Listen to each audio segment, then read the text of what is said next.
বেটা দেখে চলতে পারছ না? এ ভাই আপনি কি করতেছেন জানেন না? শরৎ ভাই ছোট ভাই। শরৎ ছোট ভাই, আমি যেহেতু জানি শরতের সাথে আর কোনো বনিবনা নাই। এখন রাস্তাঘাটে চলবি দেখে হইলে চলিস। শরতের ছোট ভাই দেখে একটা থাপ্পড় দিলাম, জেনে যাইতেছ যা। জানতো ভাই কাজটা কি ঠিক করছেন শরৎ ভাই ছোট ভাইয়ের লাগে? আর বেটা এত কিছু বোঝার দরকার নেই তোর। এই বন্ধু কি অবস্থা? বন্ধু বন্ধু একটু দাঁড়া তো, আমার ছোট ভাই কি করতে দেখি।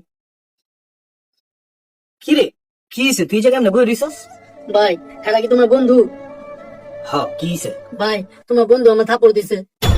থাপ্পড় দিছে মানে? আর কি জানে না তুই যে আমার ছোট ভাই? হ্যাঁ ভাই জানে, আর এটা জানা তোমার লজে আমার বনি বানা নাই, এই সুযোগ ওরা আমার থাপড় দিছে।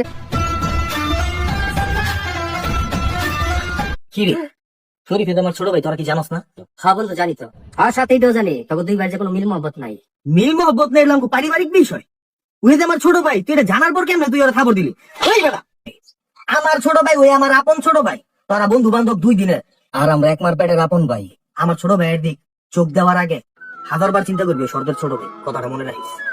2 ভাইয়ের দ্বন্দ্ব সাময়িক, কিন্তু এর মাঝখানে তৃতীয় পক্ষ সবসময় সুবিধা নিতে চায়।